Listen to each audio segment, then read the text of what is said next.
বিষয় নির্ধারণ করে দেওয়া হয়েছে প্রতিবেশীর হক, যেটা আপনারা হয়তো ইতিমধ্যে প্রচারে শুনেছেন অথবা হ্যান্ডবিল পোস্টারে দেখতে পেয়েছেন। প্রতিবেশীর হক সম্পর্কে কোরআনুল কারীম এবং রাসূলুল্লাহ সাল্লাল্লাহু আলাইহি ওয়াসাল্লামের হাদিস শরীফের মধ্যে এত বেশি জোরালো বক্তব্য এসেছে, যেই জোরালো বক্তব্য শুনলে আমি ব্যক্তিগতভাবে তো শিউরে উঠেছি। আপনারাও নিশ্চয়ই অবাক হবেন যে প্রতিবেশীর এত এত হক কোরআন এবং হাদিসে আছে, অথচ আমরা এ বিষয়গুলো কখনো পর্যবেক্ষণ করি না, এটা জানারও চেষ্টা করি না। আর এই জাতীয় আলোচনাও মসজিদে মাহফিলে কম হয়ে থাকে, ঠিক কিনা? আমার অত্যন্ত ভালো লেগেছে যে একটা প্রয়োজনীয় বিষয়, যেটির হক সম্পর্কে আল্লাহ তাআলা কোরআনুল কারীমের মধ্যেই সতর্ক করেছেন। রাসূল করিম সাল্লাল্লাহু আলাইহি ওয়াসাল্লাম এত বেশি তাকিদ করেছেন, এই আলোচনা থেকে এড়িয়ে যাওয়া, হারিয়ে যাওয়া একটি বিষয়কে আজকে আমাকে নির্ধারণ করে দেওয়া হয়েছে। আমি জানি না, আমার কাছে এমন বড় কোনো ইলম নাই, আসলে সত্যিই বলছি, কিন্তু আল্লাহ তাআলার কালামকে সামনে নেওয়ার কারণে আল্লাহ যদি কিছু দয়া করেন, তাহলে আমরা কোরআন এবং হাদিসের আলোকে যত সামান্য কিছু জ্ঞানও যদি আল্লাহ দান করেন, এখান থেকে আমরা আমলের চেষ্টা করব। পড়ি ইনশাআল্লাহ। সুবহানাকা লা ইলমা লানা ইল্লা মা আল্লামতানা ইন্নাকা আনতাল আলিমুল হাকীম। সত্যি আমার কাছে কিছুই নাই, তবে কেবলমাত্র আল্লাহ যদি দয়া করে কিছু দান করে থাকেন, তা ব্যতীত আসলে আমাদের কাছে কিছুই নাই। প্রত্যেকটা মুমিনকে প্রথমত বিনয়ী হতে হবে। আপনি কখনো বলবেন না যে আমি অনেক বড় জ্ঞানী, আমি অনেক বেশি ভালো পারদর্শী। না, সাহাবায়ে কেরামদেরকে যখন আল্লাহর হাবিব সাল্লাল্লাহু আলাইহি ওয়াসাল্লাম কোনো বিষয়ে জানতে চাইতেন, সাহাবায়ে কেরাম রিদওয়ানুল্লাহি তাআলা আলাইহিম আজমাইন, তাদের অভ্যাস ছিল তারা হাস্যোজ্জ্বল চেহারা নিয়ে আল্লাহর নবীর কাছে গিয়ে বলতেন, হুজুর আল্লাহু আ'লাম ওয়া রাসূলা, সব থেকে ভালো জানেন আল্লাহ এবং তারপরে রাসূল, আমরা কিছুই জানি না। সাহাবীদের জ্ঞান কি আমাদের মতো জ্ঞান? একজন সাহাবীর জ্ঞান যদি একত্রিত করা হয়, গোটা পৃথিবী বিখ্যাত সব মুহাদ্দিস মুফাসসিরের জ্ঞান এক জায়গায় করলে সমান হবে? তাদের অবস্থা হচ্ছে এই ছিল, ইয়া রাসূলুল্লাহ আমরা কিছুই জানি না। আর আমাদের অবস্থা হচ্ছে আমরা কিছু জানি আর না জানি। দেখা যাচ্ছে সকালবেলা ফজরের নামাজও পড়ে নাই, চায়ের দোকানে বসে বিড়ি দুও ছাড়ে আর ফতোয়াবাজি করে, জানো অমুক হুজুর সূরা ফাতিহা ভুল করছে। ঠিক নয় কি? না, আপনি নিজের আমলের দিকে তাকান, নিজের কর্মের দিকে তাকান। দিন শেষে রাত্রিবেলা যখন বিছানায় ঘুমোতে যাবেন, তখন আত্মসমালোচনার অভ্যাসটাকে দৈনন্দিন রুটিনের মধ্যে নিয়ে আসুন। আমি সারাদিনে যদি 10টা ভুল করে থাকি, নিজে আত্মসমালোচনা না করা পর্যন্ত ঘুমাতে যাইয়েন না। আজকে যদি 10টা গুনাহের কাজ করে থাকি, এই 10টা কাজ আমি জানি আপনাদেরকে যদি বলা হয় আগামীকাল থেকে 10টার একটাও করা যাবে না, আপনারা পারবেন না, আমিও পারবো না। যে গুনাহের মধ্যে আপনি অভ্যস্ত হয়ে গেছেন, একদিনেই ছাড়া সম্ভব না। যে দৈনিক 20টা বিড়ি খায়, তারে যদি বলা হয় আগামীকাল থেকে একটাও খাইতে পারবা না, ও হার্ট ফেল করে মারা যাবে, ঠিক কিনা? কিন্তু যদি বলা হয় 20টার জায়গায় আগামীকালকে 19টা খাবা, একটা কম খাবা, তারপরের দিন 18টা খাবা, তারপরের দিন 17টা খাবা, একদিন 1টা 2টা করে নিয়ে আসবা, এরপরে একটা সময় যখন বিড়ির নেশা আসবে তখন একটু চকলেট চুষবা, দেখবেন আস্তে আস্তে করে তার জন্য সহজ হয়ে যাবে, ঠিক কিনা? আমাদের অভ্যাস হলো আমরা জোর করে একবারই সব ছাড়তে চাই, যার কারণে মোটেও হয় না। ইসলাম আপনাকে সহজ করেছে, আমরা আমাদেরকে কঠিন বানিয়ে দেই, ঠিক কিনা? ইসলাম আমাকে সুযোগ দিয়েছে, তওবার রাস্তা আমার জন্য খোলা রেখেছে, আমাকে ফিরে আসার জন্য সময় দান করেছে। আমার প্রিয় ভাইরা, রাগ করতেছেন? এই কথাগুলো বাস্তব কিনা? আসুন, আল্লাহর কোরআন আমাদেরকে যে দিক নির্দেশনাগুলো দিচ্ছে, রাসূল করিম সাল্লাল্লাহু আলাইহি ওয়াসাল্লামের হাদিস আমাদেরকে যে দিক নির্দেশনাগুলো দিচ্ছে, সেটি হলো একবারই আপনি যদি ফিরে আসতে নাও পারেন, অন্তত আজকে 10টা গুনাহের কাজ থেকে আগামীকাল দিন শুরু করার আগে আপনি দৃঢ় প্রত্যয় গ্রহণ করুন আগামীকালকে আমি 10টা কাজ থেকে 9টায় নিয়ে আসবো গুনাহের কাজ। আজকে যদি 10টা ভালো কাজ করে থাকেন, নেক আমল করে থাকেন, আগামীকাল থেকে 10টার জায়গায় 11টা করব, তারপরের দিন 12টা করব। তাহলে ফলাফল কি হবে? গুনাহের কাজ আস্তে আস্তে একটা একটা করে কমতে থাকবে, নেকের কাজ আস্তে আস্তে করে একটা একটা করে বাড়তে থাকবে। এভাবে করে কোরআন এবং সহিহ সুন্নাহর আলোকে আমাদের জীবনটাকে যদি সাজাতে পারি, গুনাহ মুক্ত জীবন, তবে যেদিন মারা যাব সেদিন আল্লাহ তাআলা আমাদেরকে জান্নাতি মানুষ হিসেবে যেন কবুল করেন, পড়েন আমিন। আজকের নির্ধারিত আলোচ্য বিষয় প্রতিবেশীর হক। প্রতিবেশীর হক সম্পর্কে কথা বলতে গেলে কোরআনুল কারীমের সূরাতুন নিসা, কোন সূরা? সূরাতুন নিসা। নিসা মানে হলো মহিলা, নারী। নারীদের নামে আল্লাহ তাআলা একটা সূরা নাজিল করেছেন। মা বোন যারা আছেন, আপনাদের প্রতি অগাধ সম্মান এবং শ্রদ্ধা নিবেদন করে আমি আপনাদের কাছে আজকে করজোর মিনতি করি, কথা বন্ধ করে আপনাদের এই কথাগুলো শোনা দরকার। কারণ এই সূরাটা মায়েদের সূরা, আপনাদের সূরা। আল্লাহু আকবার পড়ে। আপনাদের জন্য কোরআনুল কারীমের মধ্যে অনেক মেসেজ আছে, আপনারা কোরআন পড়তে পারেন না, তাই জানতে পারেন না। আর যারাও পড়ে তারা কোরআনুল কারীমের মধ্যে কি বলছে এটা বুঝে না, শুধুমাত্র তেলাওয়াত করে যায়। তেলাওয়াত সহিহ হোক আর না হোক করেই যায়, অর্থ জানে না, তাফসীর জানে না, ব্যাখ্যা জানার চেষ্টাও করে না। যার কারণে নামাজের মধ্যে মজাও আসে না। এটা কি নারী কি পুরুষ, নামাজের মধ্যে পুরুষদের ব্যবসার চিন্তা আসে। নামাজের মধ্যে কারেন্ট চলে গেলে আহ করে শব্দ চিৎকার মারি, নামাজের মধ্যে মশায় কামড় দিলে এমন থাবা মারি যে ইমাম সাহেবের কেরাত ভুলে যাওয়ার কথা, ঠিক তাই না? আমার প্রিয় ভাইয়েরা, এসব না। কোরআন থেকে আপনি একটা সূরাও যদি হয়, এই একটা সূরা সম্পর্কে সম্যক ধারণা রাখার চেষ্টা করুন। ওই একটা সূরা নামাজে যতবার পড়বেন ততবার নামাজের তেলাওয়াতের মধ্যে, শ্রবণকারীর মধ্যে, তেলাওয়াতকারীর মধ্যে আলাদা মজা চলে আসবে যে আমি যে কোরআন পড়ছি, আমি যে আল্লাহর বাণী পড়ছি, ওই বাণীর দিকে, ওই কথার ভিতরে আপনার দিলটা ঢুকে যাবে, ঠিক কিনা? আমি প্রায় বলে থাকি যে নামাজের মধ্যে সৌদির মাটিতে মক্কাতুল মুকাররমা এবং মদিনাতুল মুনাওয়ারায় কেন তারা এইভাবে করে চোখের পানি ছাড়ে, বাঙালিরা দেখলে অবাক হয়ে যায় যে বাংলাদেশে তো কোনোদিন নামাজে কাঁদতে দেখলাম না, ওরা এরকম কান্দে কেন? কান্দে কেন আমরা বুঝি না। ওরা যে কেন কান্দে, ওরা কোরআনের অর্থ যে সব জায়গা থেকে বুঝে।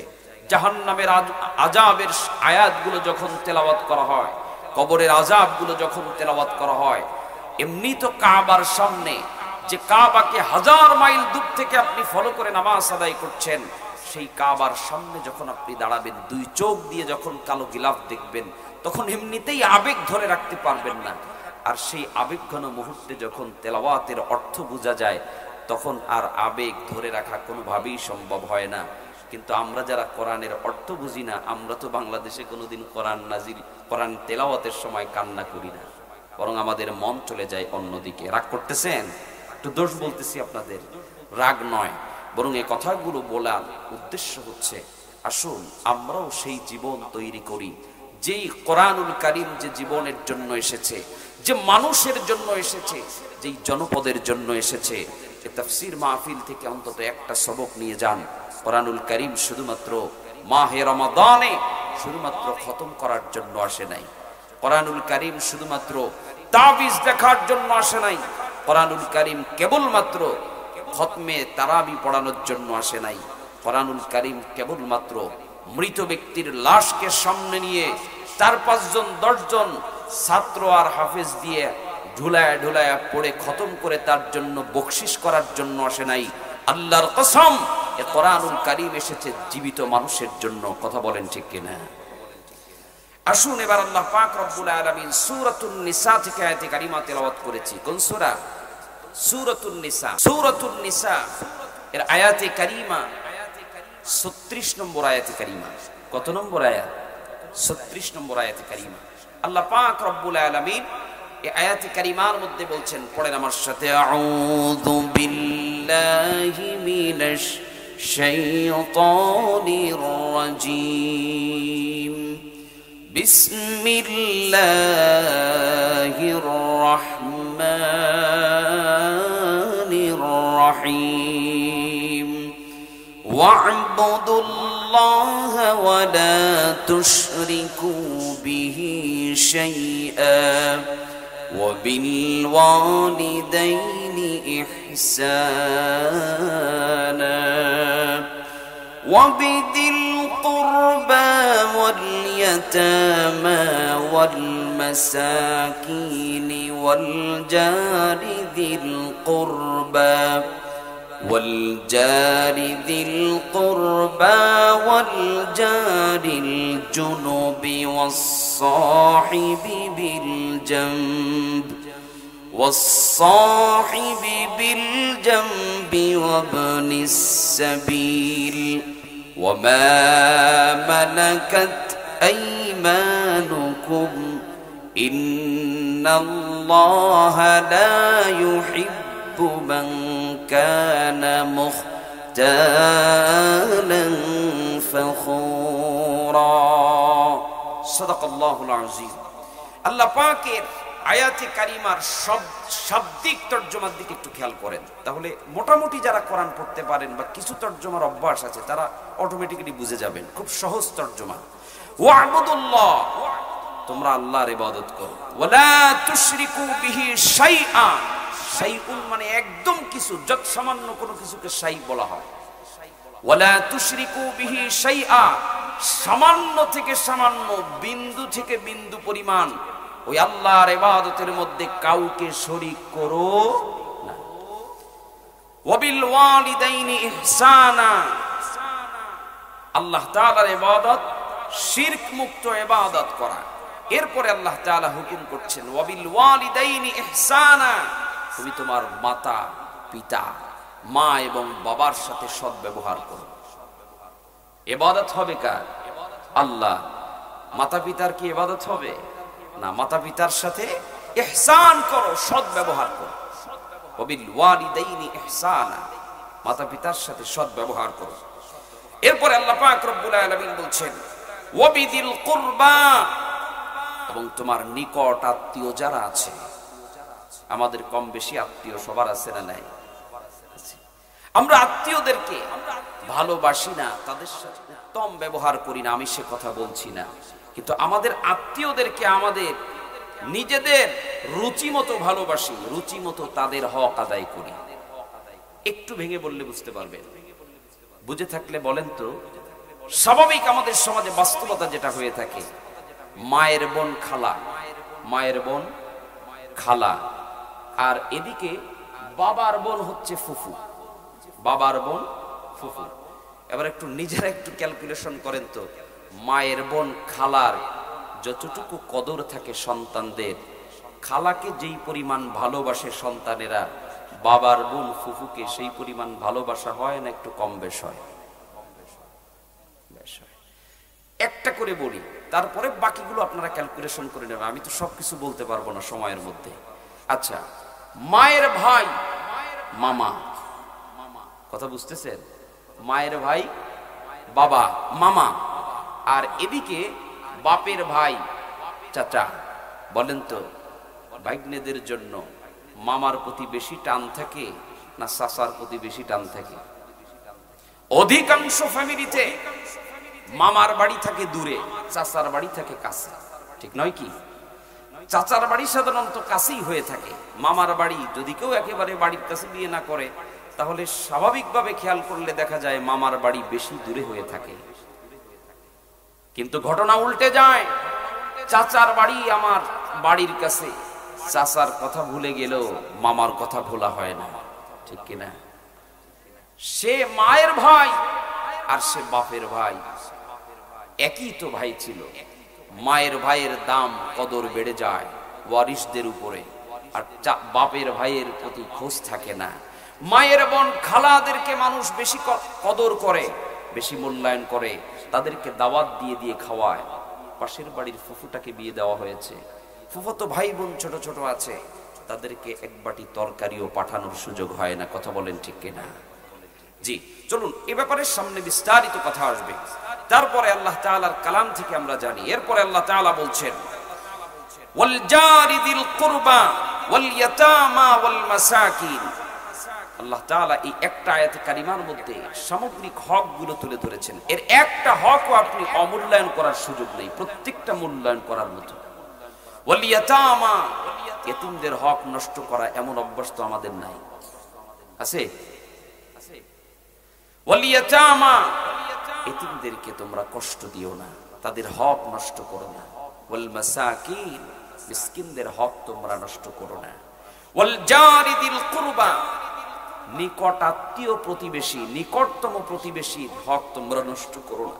ওয়াল জারিল জুনুব, এবং দূরবর্তী প্রতিবেশী তাদের হক তোমরা নষ্ট করো না।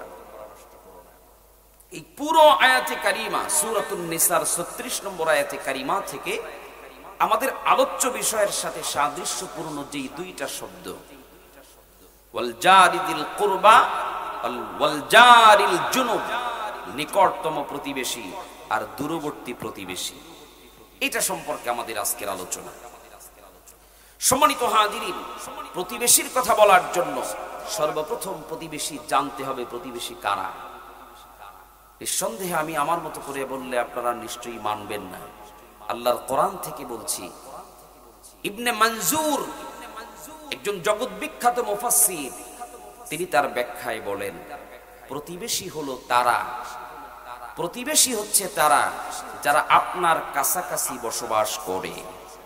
তাতে আপনার নিজের বাড়ির পাশের বাড়ি হোক অথবা ভাড়ার বাড়ি থাকেন, তার প্রতিবেশীও আপনার প্রতিবেশী। নিজের বাড়ি থাকেন, তার আশেপাশের বাড়ি ঘর তারাও আপনার প্রতিবেশী। অথবা কোনো কারণে শ্বশুর বাড়ি থাকেন, তার আশেপাশের ঘর বাড়ি লোকজন এরাও আপনার প্রতিবেশী। অথবা আপনি যেই অফিসে চাকরি করেন, ওই অফিসের স্টাফ সহ আশেপাশের কলিগ যারা, তারাও আপনার প্রতিবেশী। আপনি যেই বাজারে ব্যবসা করেন, আপনার পাশের দোকানদার যারা আছে, যারা একই জায়গায় চলাফেরা করেন, তারাও আপনার প্রতিবেশী। আপনি যেই মসজিদে নামাজ আদায় করেন, ওই মসজিদের আপনার ডানে বামে সামনে পেছনে যারা একই সাথে একই কাতারে মুসাল্লি হয়ে জামাতে নামাজ আদায় করছেন, তারাও আপনার প্রতিবেশী। প্রতিবেশী বলতে শুধুমাত্র আমার ডানের ঘর আর বামের ঘর এটা নয়। প্রতিবেশীর ব্যাখ্যা দিয়েছেন ইবনে মনজুর রাহমাতুল্লাহি আলাইহি। তিনি তার বিখ্যাত তাফসীর গ্রন্থে বলেন যে প্রতিবেশী হচ্ছে তারা যারা তোমাদের আশেপাশেই অবস্থান করে, চাকুরির সূত্রে হোক, ব্যবসার সূত্রে হোক, অথবা বসবাসের সূত্রে হোক, যে কোনো সূত্রে গাথা তোমার আশেপাশে অবস্থানকারী এরাই হলো তোমার প্রতিবেশী। এর কারণ কি? প্রতিবেশীর ব্যাপারে আল্লাহ তাআলা এত হুকুম দিলেন কেন? বাস্তবতা এবার মিলান। আপনার নিকট আত্মীয় একজন ডিসি, একজন ডিসি আপনার খুব কাছের আত্মীয় আছে। আপনার আরেকজন নিকটতম আত্মীয় আছে এসপি, সে থাকে খুলনায়। আপনার যে আত্মীয় ডিসি তিনি থাকেন ঢাকায়। আপনার যে আত্মীয় পুলিশ সে থাকে হয়তো বাগেরহাট জেলার বাহিরে অন্য কোনো জেলায়। আপনার আরেক আত্মীয় ব্যাংকার, তিনি থাকেন চট্টগ্রাম। আপনার ভালো ভালো আত্মীয় আছে যাদের সাথে আপনার ব্লাড কানেকশন আছে, টাকাওয়ালা আত্মীয় আছে, আপনার শ্বশুর বাড়ির আত্মীয় আছে, তারা সবাই দূরে দূরে। আপনি যে এলাকায় বসবাস করেন, আপনার চতুর্দিকে রক্তের কোনো আত্মীয় নাই। বাস্তবতা হলো, আমার প্রশ্ন আপনাদের কাছে, বলেন তো আপনার বাড়ি যেদিন আগুন লাগবে, ওই দিন কি ঢাকা থেকে ডিসি সাহেব আপনার আত্মীয় এসে আগুন নিভাবে, না পাশের বাড়ির প্রতিবেশী আত্মীয় না হলেও সে এসে নিভাবে? এই বিষয়টা কিন্তু আসলে সুর দিয়ে ওয়াজ করার মতো কোনো বিষয় না, যে আমি এক ঘটনা দিয়ে শুরু করব আর কানে আঙ্গুল দিয়ে ছেড়ে দিব। একটু বুঝতে হবে বাজান, কষ্ট হচ্ছে আপনাদের? এই বিষয়গুলো আমাদের খুবই জরুরি বিষয়। এজন্য কথাগুলো একটু গ্রহণ করেন, তারপরে যখন আয়াতে কারিমার মধ্যে ঢুকবো, রাসূলের হাদিসের মধ্যে ঢুকবো, আরেকটু উপদেশ আমরা পেয়ে যাব ওখান থেকে। বাস্তবতা হচ্ছে, আপনার যে আত্মীয় ব্যাংকার তার অনেক টাকা থাকতে পারে, যে আত্মীয় পুলিশ তার হয়তো প্রশাসনিক অনেক যোগাযোগ ব্যবস্থা ভালো থাকতে পারে। যেদিন আপনি পানিতে ডুবে মারা যাবেন, সেদিন পানির থেকে তোলার জন্য পাশের বাড়ির লোক যখনই সংবাদ পাবে, দৌড়ে আপনাকে পানির থেকে উঠানোর জন্য ছুটে যাবে, ঠিক কিনা বলেন? দূরে আত্মীয় থাকলেও সে আত্মীয় বিপদ আপদে কাজে লাগে না। এ কথার সার কথা হলো প্রতিবেশীর হক আল্লাহ তাআলা এজন্য করেছেন। ইসলাম শুধুমাত্র জান্নাতে যাওয়ার জন্য একটি ধর্ম নয়।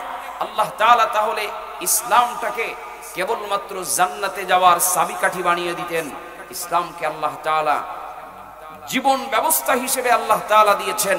ইন্নাদ দীনা ইনদাল্লাহিল ইসলাম, তোমাদেরকে একটা জীবন ব্যবস্থা দিয়ে দিলাম, মহা গাইডলাইন দিয়ে দিলাম। শুধুমাত্র নামাজ পড়বার, তসবিহ টিপবা, রমজান আসলে রোজা করবার, যাকাত দিবা, দান করবা, জান্নাতে চলে যাবা তা নয়। রান্নাঘর থেকে নিয়ে শুরু করে সংসদ ভবন পর্যন্ত, মাথার চুল থেকে শুরু করে পায়ের নখ পর্যন্ত তোমার জীবনের সব জায়গায়, পারিবারিক জীবন, সামাজিক জীবন, রাজনৈতিক জীবন, অর্থনৈতিক জীবন, রাষ্ট্রীয় জীবন, আন্তর্জাতিক মহল পর্যন্ত তোমার জীবনের প্রত্যেকটা ক্ষেত্রে ইসলামের অনুসরণ অনুকরণ করেই চলতে হবে। তোমার কাছে একটা বিধান ভালো লাগে, ভালো লাগলেই সেটা মানতে পারবা না। আগে দেখো ইসলাম এবার এ ব্যাপারে কি বলে। কথা বুঝতে অসুবিধা হচ্ছে না তো? আপনার কাছে মনে হচ্ছে যে আমি যে কাজটা করছি কাজটা সঠিক, এবার আপনি ইসলামের কাছে জিজ্ঞেস করেন, কোরআন সুন্নাহর কাছে চলে আসেন যে কোরআন তুমি এ ব্যাপারে কি বলো। যদি কোরআন অনুমোদন করে তাহলে আপনার কাছে সে কাজটা ভালো না লাগলেও ওটাই সঠিক। আর কোরআন যদি অপছন্দ করে, আপনার কাছে যত ভালো লাগুক সে কাজটি কখনোই সঠিক হবে। আমার প্রিয় ভাইয়েরা, প্রতিবেশীর হক সম্পর্কে যদি বলা হয়, আমি আমার বানানো কথা দিয়ে বলতে চাই না, নিঃসন্দেহে আমার কথা মানবেন না। আল্লাহর নবীর হাদিস থেকে যদি বলি, আল্লাহর নবীর হাদিসের কথা মানতে আপত্তি আছে নাকি? আল্লাহর নবী, বিশ্ব নবী আমার জনাবে মুহাম্মদুর রাসূলুল্লাহ সাল্লাল্লাহু আলাইহি ওয়াসাল্লাম বলেন, জিবরিল আমিন প্রতিবেশীর হক সম্পর্কে এতবার আমার কাছে আসে, এতবার আমার কাছে আসে, এতবার মেসেজ গুলো নিয়ে আসে, এতবার আমার কাছে প্রতিবেশীর হক সম্পর্কে আমার কাছে আয়াতে কারিমা নিয়ে আসে। আল্লাহ পাকের পক্ষ থেকে এত বেশি করে প্রতিবেশীর হক সম্পর্কে আমার কাছে তথ্য নিয়ে আসে, আমার কাছে মনে হয় যেন প্রতিবেশীর হক আদায় করা আল্লাহ আমার কাছে কোন সময় যেন ওয়াজিব বানিয়ে দেয়। প্রতিবেশীকে কখন যেন আমার জন্য ওয়ারিশ বানিয়ে দেয়। আমি মারা যাওয়ার পর আমার সন্তানরা যেমন আমার সম্পদ পেয়ে যাবে, আমি মারা যাওয়ার পর আমার ভাই ভাতিজা যেমন আমার সম্পদের জন্য ওয়ারিশ হয়ে যাবে। ও আমার সাহাবীরা, আমার কাছে জিবরিল আমিন এত তাকিদ করে, প্রতিবেশীর হক সম্পর্কে এত শক্ত বার্তা নিয়ে আসে, আমার কাছে মনে হয় যেন প্রতিবেশীর হকটাকে আল্লাহ তাআলা আমার জন্য ওয়ারিশ বানিয়ে দিবে, ওয়ারিশ বানিয়ে দিবেন প্রতিবেশীদেরকে আমার জন্য। আমার কাছে এত অবাক লাগে। আল্লাহর নবী, বিশ্ব নবী আমার বলেন, মান কানা ইউমিনু বিল্লাহি ওয়াল ইয়াউমিল আখির, মান কানা ইউমিনু বিল্লাহি ওয়াল ইয়াউমিল আখির, যে ব্যক্তি আল্লাহ পরকালে ঈমান রাখে, ফালা ইউকরিম জারহু, রাওয়াহু বুখারী। সহিহ বুখারীর বর্ণনায় এসেছে, আল্লাহর নবী বিশ্ব নবী আমার বলেন, মান কানা ইউমিনু বিল্লাহি ওয়াল ইয়াউমিল আখির, যে ব্যক্তি আল্লাহর প্রতি ঈমান আনবে, ওয়াল ইয়াউমিল আখির, এবং আখিরাত দিবসের প্রতি ঈমান আনবে। এবার আমার জিজ্ঞাসা আপনাদের কাছে, বলেন তো আল্লাহর প্রতি বিশ্বাস আমাদের আছে না নাই? আসতে বলবেন না, সন্দেহ আছে নাকি? আছে না নাই? আখিরাত দিবসের প্রতি বিশ্বাস আছে না নাই? যদিও নামাজ পড়ি না এক ওয়াক্ত, কিন্তু আল্লাহর প্রতি তো ঈমান আছে। এইরকম ঈমান আছে আমাদের, ঠিক কিনা বলেন? আল্লাহর প্রতি ঈমান আছে, আখিরাত দিবসের প্রতি ঈমান আছে। যদি আপনি এই দুইটা বিষয়ের প্রতি ঈমান রাখেন, ঈমানের অনেক লম্বা বড় ব্যাখ্যা আছে অন্য হাদিসের মধ্যে। আল্লাহর নবী সহিহ বুখারীর এই হাদিসের মধ্যে যে দুইটা বিষয়কে ইন্ডিকেট করেছেন, আল্লাহ এবং আখিরাত দিবসের প্রতি যারা বিশ্বাস করে তাদেরকে বলছেন। যদি আপনি বলেন আমিও বিশ্বাস করি, তাহলে কথাটা আপনাকে বলছে, কথা বোঝা যায়। আর যদি বলেন যে না আমি আল্লাহকে মানি না, আমি আখিরাত দিবসের প্রতি বিশ্বাস করি না, তাহলে কথাগুলো আপনার জন্য না। যদি আপনি বলেন হ্যাঁ আমি আল্লাহর প্রতি ঈমান আনলাম, আখিরাত দিবসের প্রতি ঈমান আনলাম, তাহলে কথাগুলো আপনার জন্য। কি সেই কথা? ফালা ইউকরিম জারু, আল্লাহু আকবার বলেন। আল্লাহর নবী বিশ্ব নবী বলেন, তুমি যদি আল্লাহর প্রতি ঈমান এনে থাকো, আল্লাহর আখিরাত দিবসের প্রতি ঈমান এনে থাকো, অর্থাৎ এক কথা ঈমানদার হয়ে থাকো, নিজেকে যদি মুমিন হিসেবে দাবি করে থাকো, তাহলে আল্লাহর নবী বিশ্ব নবী বলছেন ফালা ইউকরিম জারুহু, প্রথম মেসেজ হচ্ছে তোমরা প্রতিবেশীকে সম্মান প্রদর্শন করবে। ফালা ইউকরিম, সম্মান প্রদর্শন করবে, জারুহু, তোমার আশেপাশের প্রতিবেশীদেরকে সম্মান করছো, সম্মান করো। সম্মানের হাদিসটাকে আগে নিয়ে এসেছি আপনাদেরকে বোঝানোর জন্য। এই একই নসের মধ্যে আরো একটা হাদিস আছে, যেটি সহিহ বুখারী এবং সহিহ মুসলিমের মধ্যে বর্ণনা হয়েছে, যেটিকে হাদিস বুখারী এবং মুসলিমের মধ্যে যে হাদিসটা উভয় জায়গায় আসে, সে হাদিসকে বলা হয় মুত্তাফাকুন আলাইহি। দুইটা শ্রেষ্ঠতম হাদিস গ্রন্থের অথেন্টিক কিতাবের মধ্যে একই হাদিস যদি থাকে, এরকম একাধিক হাদিস আছে। আল্লাহর নবী এই পর্যায়ে এসে বলেন, মান কানা ইউমিনু বিল্লাহ ওয়াল ইয়াউমিল আখির, তুমি যদি আল্লাহকে বিশ্বাস করে থাকো, তুমি যদি আখিরাত দিবসের প্রতি বিশ্বাস করে থাকো, ফালা ইউযি জারুহু, তাহলে শুধুমাত্র প্রতিবেশীর উপরে আল্লাহর নবী বিশ্ব নবী অর্ডার করেছিলেন, প্রথম অর্ডার ছিল তোমরা সম্মান করো, প্রথম সম্মান করো। এরপরে এই হাদিসের মধ্যে আল্লাহর নবী বিশ্ব নবী বলেন ফালা ইউযি জারুহু, শুধু সম্মান প্রদর্শন নয়, বরং তাদের সাথে তোমার কিছু হক আছে, দেনা পাওনা আছে, হকগুলো আদায় করে দাও। প্রতিবেশীর উপরে তোমার কিছু হক আছে, এই হকগুলো যথাযথভাবে আদায় করো। সুবহানাল্লাহ বলবেন না? দেখুন, আমি এজন্য আগেই বলেছি, ইসলাম এমন একটি জীবন ব্যবস্থা, যে জীবন ব্যবস্থা শুধুমাত্র নামাজ এবং রোজার কথা বলে আল্লাহ তাআলা ক্ষান্ত করেন নাই, শুধুমাত্র আল্লাহর নবী নামাজ এবং রোজার পদ্ধতি শিক্ষা দেন নাই, শুধুমাত্র জিকির আজগার পর্যন্ত সীমাবদ্ধ রাখেন নাই। আপনি আপনার পরিবারকে কেমনে চালাবেন এই পদ্ধতিও দুনিয়ার অন্য কোনো মনস্তাত্ত্বিক গ্রন্থ থেকে আপনাকে শিখতে হবে না, মানুষের মানব রচিত কোনো গ্রন্থ থেকে আপনাকে পদ্ধতি শিখা লাগবে না। এটাকে সবার আগে শিক্ষা দিয়েছে ইসলাম। কোন পদ্ধতিতে আপনি ব্যবসা করবেন? আপনি বলবেন যে ব্যবসা করার পদ্ধতিও কি আল্লাহ শিখাইছে? হ্যাঁ, আল্লাহ ব্যবসা করার পদ্ধতিও শিখিয়েছেন, আল্লাহর হাবিব সাল্লাল্লাহু আলাইহি ওয়াসাল্লাম শিখিয়েছেন, সাহাবায়ে আজমাইনগণ শিখিয়ে গেছেন। কোন পদ্ধতিতে ব্যবসা করবেন এই পদ্ধতিও আপনাকে শিক্ষা দেওয়া হয়েছে।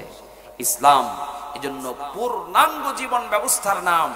প্রতিবেশীর হক আপনার কাছে যদিও ছোট মনে হতে পারে, প্রতিবেশীর হক আপনার কাছে খুবই নগণ্য ক্ষুদ্র মনে হতে পারে, প্রতিবেশীর হক আদায় করতে হবে। এটা আমাদের বর্তমান আধুনিক সভ্য সমাজ থেকে শিখতে হবে না, বর্তমান আধুনিক সমাজ থেকে আমাদেরকে শিখতে হবে না। প্রতিবেশীর হক আদায়ের জন্য সব থেকে বড় শিক্ষা যিনি দিয়েছেন তিনি কে? এরপরে যিনি শিক্ষা দিয়েছেন মানবতার মহান শিক্ষক, যিনি সকল মানুষের জন্য শিক্ষক, নবীদের নবী, রসুলদের রসুল, ইমামুল মুরসালিন বলা হয়। রসুলের বহুবচন হচ্ছে মুরসালিন, সকল রসুলদের জন্য তাকে ইমাম বানিয়ে দেওয়া হয়েছে। সুবহানাল্লাহ পড়েন। আমার ভাইয়েরা, প্রতিবেশী সম্পর্কে একাধিক হাদিস এইভাবে করে এসেছে। আল্লাহর কোরআনুল কারীমের আয়াতে অনেক জায়গা নির্দেশনা এসেছে। তার মধ্যে কোরআনুল কারীমের একটা আয়াত দলিল হিসেবে পেয়ে গেলাম রাসূলুল্লাহ সাল্লাল্লাহু আলাইহি ওয়াসাল্লামের হাদিসের অসংখ্য হাদিস থেকে আমি দুইটা হাদিস এই পর্যায়ে তেলাওয়াত করেছি। আরেকটা তেলাওয়াত করে আমি সমাপ্ত করব। তার আগে এবার প্রতিবেশী সম্পর্কে আরেকটু ধারণা নেওয়া যাক, দেখেন তো কথাগুলো মেলে কিনা। এক নম্বরে হচ্ছে আমাদের জিজ্ঞাসা, ইয়া রাসূলুল্লাহ, প্রতিবেশী সম্পর্কে আপনি এত তথ্য দিলেন, প্রতিবেশী কারা হবে? প্রতিবেশী কারা হবে, যে প্রশ্নটা আমি আপনাদেরকে ভূমিকায় করেছিলাম, এবার আসুন প্রতিবেশী সম্পর্কে আল্লাহর হাবিব সাল্লাল্লাহু আলাইহি ওয়াসাল্লাম এবং সাহাবায়ে আজমাইন আমাদেরকে একটা স্কেল দেখিয়ে গেছেন। সব জায়গার মধ্যে প্রতিবেশী আছে। আপনার চাকরি সূত্রে যারা একই সাথে চাকরি করেন তারা আপনার প্রতিবেশী, ব্যবসার সূত্রে যারা আপনারা একই সাথে পাশাপাশি দোকানদার আপনারা আপনার প্রতিবেশী, ব্যবসায়িক সূত্রে প্রতিবেশী। আপনি ভাড়ার বাসায় থাকেন, নিজের বাড়ি না, ভাড়ার বাসায় থাকেন, ওই ভাড়ার বাড়ি আশেপাশের ঘরগুলো আপনার প্রতিবেশী। নিজের অট্টালিকায় থাকেন, পাশের বাড়ির লোকগুলো বসবাসরত ঘর বাড়িগুলো আপনার প্রতিবেশী। এবার আসুন প্রতিবেশী সম্পর্কে একজন সাহাবী, আল্লাহর নবীর জলিলুল কদর সাহাবী, বিশ্ব নবী সাল্লাল্লাহু আলাইহি ওয়াসাল্লামের জলিলুল কদর সাহাবী হযরতে হাসান রাদিয়াল্লাহু তাআলা আনহুর একটা হাদিস এবং তার মন্তব্য অনুযায়ী প্রতিবেশীর এরিয়াটা আমাদের জানা দরকার, ঠিক কিনা? আল্লাহর নবীর সাহাবী হযরতে হাসান রাদিয়াল্লাহু তাআলা আনহু বলেন, স্বাভাবিক অর্থে প্রতিবেশী বলা হয়, প্রতিবেশীর এরিয়া তোমাদের জন্য কতটুকু হবে জেনে নাও। প্রতিবেশীর এরিয়া হবে চতুর্দিক থেকে ঘূর্ণায়মান 40 ঘর পর্যন্ত। কত ঘর? 40 ঘর পর্যন্ত। এবার একটু ক্যালকুলেশন মিলান। আপনার বাড়ি যেখানে, আপনার বাড়ির ডান দিক থেকে 40 ঘর। আমি আমার থেকে নিজের ইচ্ছা মতো বানায় কোনো স্কেল দিচ্ছি না। আল্লাহর নবীর জলিলুল কদর সাহাবী হযরতে হাসান রাদিয়াল্লাহু তাআলা আনহু তিনি বলছেন 40 ঘর তোমার ডান দিক থেকে গণনা শুরু করবে। তোমার ডান পাশে বসবাসরত 40টা ঘর হবে তোমার জন্য প্রতিবেশী। এবার তোমার বাড়ির বাম পাশে চলে আসো, তোমার ঘরের বাম দিক থেকে 40টা ঘর হবে তোমার জন্য প্রতিবেশী। তোমার সামনে চলে আসো, তোমার সামনে থেকে 40টা ঘর হবে তোমার প্রতিবেশী। তোমার পেছনে চলে যাও, তোমার বাড়ির পেছন দিক থেকে 40টা ঘর হবে তোমার জন্য প্রতিবেশী। এইভাবে করে চতুর্দিক থেকে সামনে পেছনে ডানে এবং বামে 40টা ঘর পর্যন্ত ঘুরে যাবে। 40টা ঘর পর্যন্ত তোমার জন্য হবে প্রতিবেশী। প্রতিবেশীর স্কেল সম্পর্কে তাফসীরের কিতাবের মধ্যে মুফাসসিরগণ লেখেন, আমি প্রায় 3টা তাফসীর মেলানোর চেষ্টা করেছি এই বিষয় সম্পর্কে। মুফাসসিরগণ লেখেন প্রতিবেশী হবে 3 ধরনের। কয় ধরনের? এক ধরনের প্রতিবেশী হবে আপনার বাড়ির নিকটতম একেবারে কাছে যারা বসবাস করে এরা যদি বিধর্মীয় হয়, অর্থাৎ অমুসলিম প্রতিবেশী। আমাদের বাড়ির পাশে হিন্দু প্রতিবেশী আছে না নাই? ধর্মীয় জায়গা থেকে তাদের সাথে আমাদের মতানৈক্য আছে, তাদের সিদ্ধান্তের সাথে আমাদের সাথে মতানৈক্য আছে এবং থাকবে। ঈমানের জায়গা থেকে, আকীদার জায়গা থেকে, কোরআন এবং সুন্নাহর জায়গা থেকে এক ইলাহের ব্যাপারে আমাদের সাথে তাদের সাথে মতানৈক্য আছে। কিন্তু তাফসীরের কিতাবের মধ্যে লেখে 3 পদ্ধতিতে তোমরা তোমাদের প্রতিবেশীর হক আদায় করবে। 1 নম্বরে হলো তোমার বাড়ির পাশের প্রতিবেশী অমুসলিম কারা আছে, ভিন্ন কোন ধর্মে, সে যে ধর্মের হোক না কেন, খ্রিস্টান হতে পারে, বৌদ্ধ হতে পারে, হিন্দু হতে পারে, ভিন্ন ধর্মাবলম্বী যারা আছে এমন প্রতিবেশী, এটা হলো 1 নম্বরে। অর্থাৎ 1 নম্বরে নিয়ে আসার কারণ হলো এদের প্রতি সাধারণ যেই হকটা আছে সেই হকটা তাদের আদায় করতে হবে। ইসলাম এমন একটা পূর্ণাঙ্গ জীবন ব্যবস্থার নাম, পাশের বাড়ির একজন অমুসলিম প্রতিবেশী, তার উপরে আপনার সুযোগ পেলে আপনি জুলুম করবেন, নির্যাতন করবেন, এমন কোন ইখতিয়ার আপনাকে ইসলাম দেয় নাই। আজ ক্ষমতা আছে বলে ক্ষমতার দোহাই দিয়ে আপনি তার উপরে জুলুম করে 1 হাত ঠেলে দিলেন জমি, এমন কোন সুযোগ আপনাকে ইসলাম দেয় নাই। বরং প্রতিবেশীর হক সম্পর্কে অন্য কোন ধর্মে শিক্ষা যতটুকু না দিয়েছে তার থেকে বহু গুণে শিক্ষা বেশি গুরুত্ব দিয়েছে ইসলাম। জোরে কোন আল্লাহু আকবার। আপনারা নিশ্চয়ই জেনে থাকবেন খ্রিস্টান ধর্মে বৈরাগ্যবাদ আছে, হিন্দু ধর্মে বৈরাগ্যবাদ আছে, বৈষম্য আছে। এক গোত্রের লোক অন্য গোত্রের নিচু বংশের সাথে বিবাহ বন্ধনে আবদ্ধ হয় না, আছে না নাই? এই বংশের লোক, তোরা নিচু বংশের লোক, তোরা শুধু নাপিতগিরি করবি, তোরা শুধু মেকারি করবি, তোরা শুধু কামারি করবি, তোরা অফিস আদালতে চাকরি করতে পারবি না। আছে না নাই? ইসলাম এমন একটা মানবতার পূর্ণাঙ্গ জীবন ব্যবস্থা, একজন রিকশাওয়ালার সন্তানও যদি এমবিবিএস ডাক্তার হতে যায় তাকে নিষেধ করবে না। তবে আধুনিক ধর্মগ্রন্থ অনুযায়ী ওরাও আধুনিক সভ্য সমাজে পদার্পণ করার জন্য এই বৈষম্যগুলো অনেকখানি বেরিয়ে আসছে। কিন্তু আমি আপনাকে মেসেজ দিতে চাই, ইসলাম থেকে আমন্ত্রণ জানাতে চাই, দেখুন ইসলামের পথে আসুন। দেখুন ইসলাম আপনাকে কত চমৎকার কিছু উপহার দিচ্ছে।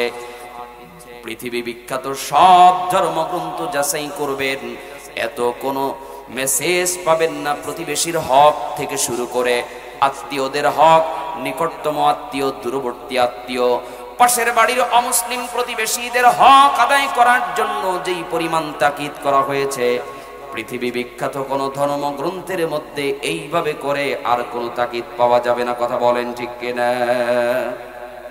আমার প্রিয় ভাইয়েরা, 3 ধরনের প্রতিবেশীর কথা কোরআন এবং সুন্নাহ থেকে পাওয়া যায়।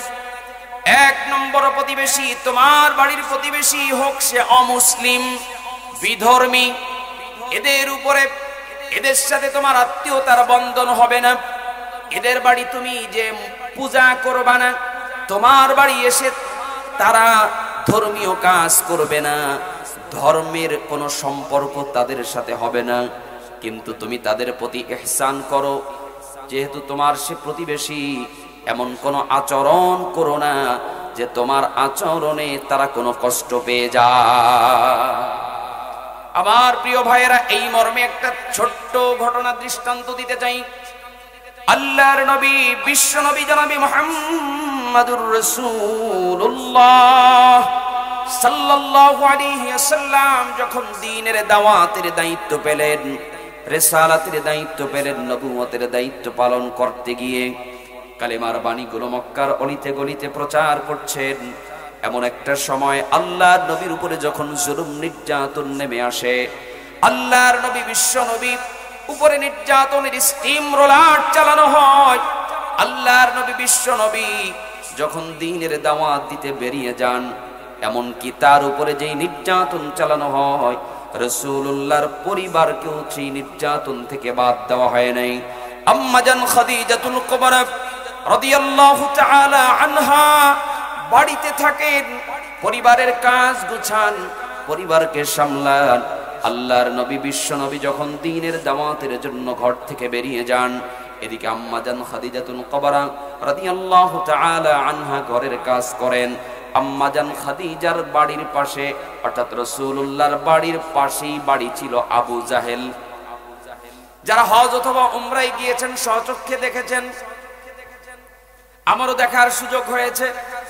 আল্লাহর নবী বিশ্ব নবীর বাড়িটাকে আল্লাহ তাআলা সম্মানের সাথে স্মরণীয় করে দেওয়ার জন্য পৃথিবী বিখ্যাত সব হাদিস গ্রন্থ, তাফসীর গ্রন্থ, বড় বড় ইতিহাস গ্রন্থের সমাহার লাইব্রেরি করে রাখা হয়েছে। আর এদিকে দুষ্ট আবু জাহাল, যে নাকি ইসলামের বড় দুশমন ছিল, তার বাড়িটাকে ইন্টারন্যাশনাল পায়খানা বানায় দেওয়া হলো। আমার প্রিয় ভাইয়েরা, চমৎকার শিক্ষা নিয়ে যান। দ্বীনের পক্ষে যে থাকবে, দুনিয়াতে হয়তো তার উপরে জুলুম নির্যাতন হবে, দ্বীনের পথে অটল মজবুত থাকার কারণে, দ্বীনের পথে অবিচল থাকার কারণে দুনিয়াতে সম্মান না পাওয়া গেলেও মৃত্যুর পরে কিয়ামত পর্যন্তর জন্য আল্লাহ তার সম্মানকে উঁচু করে দিবে। আর আবু জাহেল মার্কা মুসলমান যারা হবে, আবু জাহাল মার্কা লোক যারা হবে, হয়তো দুনিয়াতে দাপটের ঠেলায় সামনে কেউ কিছু বলবে না, কিন্তু তার মৃত্যুর পর, তার অগোচরে তার অবস্থান পরিবর্তিত হয়ে যাওয়ার পর, তার জায়গা জমি থেকে শুরু করে তার অবস্থানটাকে পৃথিবীর সবচাইতে নিকৃষ্ট স্থানে পরিণত হয়ে যাবে। এবার আপনি বাস্তবতা মিলায় নেন, আমি আর কি বলবো। কোরআন এবং হাদিসের কথা 100% মিলতেই হবে, ঠিক কিনা? আমার প্রিয় ভাইয়েরা, আল্লাহর নবীর বাড়ি, বিশ্ব নবীজির বাড়ি আর এদিকে আবু জাহেলের বাড়ি ছিল পাশাপাশি সীমানা। রাসূলুল্লাহ সাল্লাল্লাহু আলাইহি ওয়াসাল্লাম দ্বীনের দাওয়াতের জন্য যখন ঘর থেকে বেরিয়ে যেতেন, এদিকে ফাঁকা বাড়ি পেয়ে আবু জাহেল আল্লাহর নবীকে ডিস্টার্ব করত, রাস্তাঘাটে সমাজে বেইজ্জতি করত। আর আবু জাহেলের স্ত্রী এদিকে উম্মে জামিল আল্লাহর নবীর পরিবারকে কষ্ট দিত, উভয় পক্ষে কষ্ট।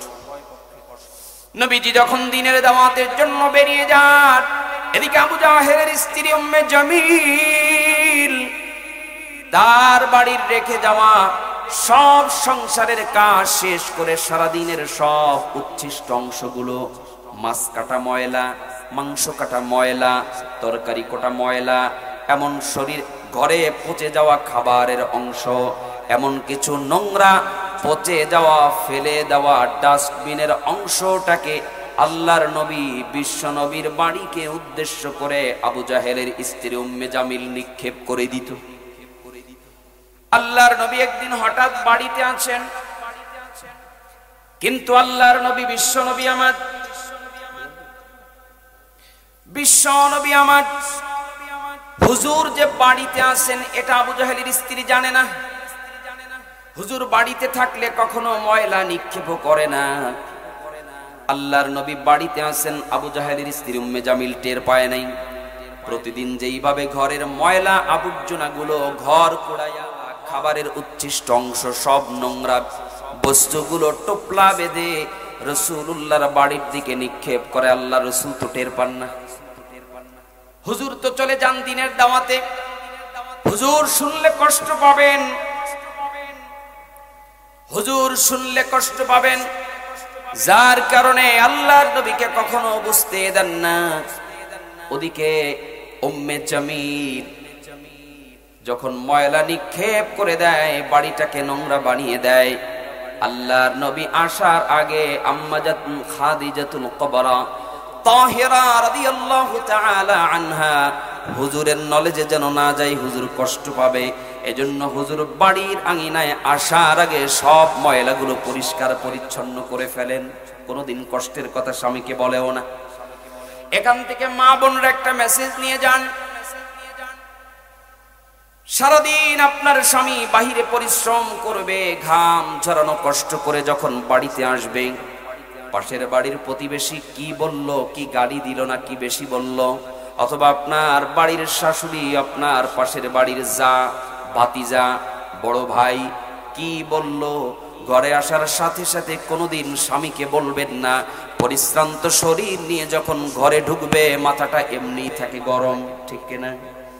এমন অবস্থায় আপনি যদি বলেন, তাহলে আপনার স্বামী ক্ষিপ্ত হয়ে হয়তো প্রতিবেশীর সাথে আরো দুর্ব্যবহার করবে।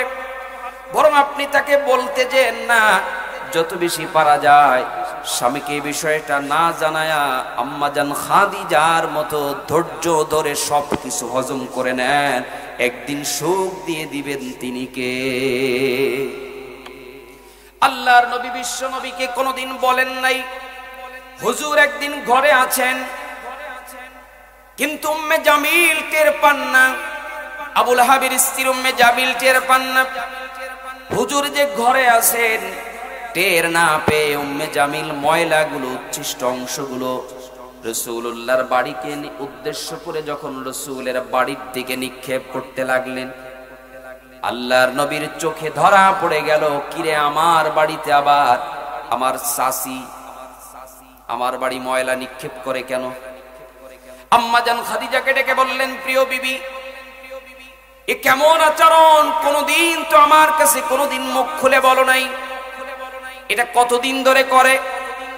আল্লাহর নবীকে আম্মাজান খাদিজাতুল কুবরা রাদিয়াল্লাহু তাআলা আনহা ডেকে বলেন, ইয়া রাসূলুল্লাহ, প্রাণের স্বামীরে দীর্ঘদিন যাবত এমন কাজ করে, কোনদিন আপনাকে বলি নাই আপনি কষ্ট পাবেন, তাই আপনি যদি কষ্ট পেয়ে, আপনি তো রহমতের নবী, আপনি তো রাহমাতুল লিল আলামিন, আপনি যদি কষ্ট পেয়ে তাদেরকে দুটো কথা বলেন, হয়তো তাদের সাথে আমাদের সাথে প্রতিবেশীর হক যথাযথ আদায় হবে না। হুজুর, এজন্য আমি এটুকুও বলি নাই, কষ্ট করে প্রতিদিন নাড়ি ভুড়ি পচা মাছ মাংসের অংশ, বাড়ির খাবার পচে যাওয়া খাবারগুলো উচ্ছিষ্ট অংশগুলো সে যখন নিক্ষেপ করে, আপনি বাড়িতে আসার আগেই আমি এগুলোকে পরিষ্কার করে দেই, আপনাকে কোনোদিন বুঝতে দেই না।